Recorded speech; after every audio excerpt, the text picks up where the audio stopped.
Look at what happened.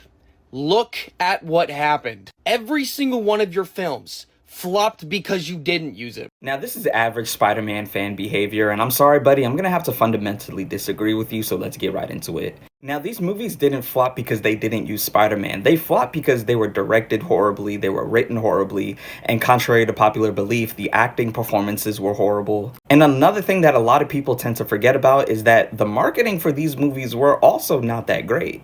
And it really is that simple, and I know it's too simple to the point where it's too good to be true, but really, it is that simple. Now, another reason why these movies failed is because Sony basically created competition within their own team.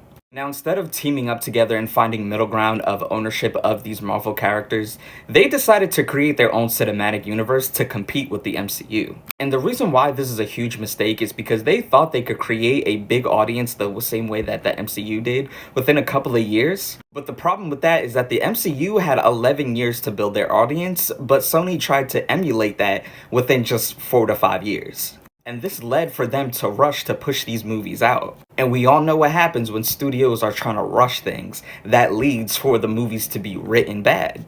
And that is the only reason why these movies flopped. It had nothing to do with Spider-Man. Now, I know it's hard to believe right now, but these movies could have stood on its own and be successful without Peter Parker Spider-Man being accompanied to them.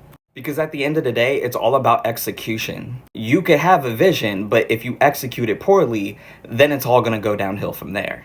Now, before anybody argues with me, we already got an example of these side characters' stories being able to stand alone without being accompanied to their, mainstream popular counterpart. And that is The Penguin. The Penguin was the best show to come out in 2024. And shout out to Lauren LaFranc, she is the showrunner of The Penguin, and she came out with a statement saying that you are not going to see Batman in the series. People were either upset or confused, but when the show came out, it turned out to be amazing. So yes, you could have these stories be told and be great and successful without it being accompanied by Spider-Man or another character like Batman. And that's exactly what Marvel could have done, but it flopped because Sony wanted to do their own thing. And last thing I want to talk about, because a lot of you comic book fans actually piss me off with this shit, is because if you are watching these movies expecting Spider-Man or Batman or any other notable characters to be in every single one of them, then you should not be watching comic book based movies.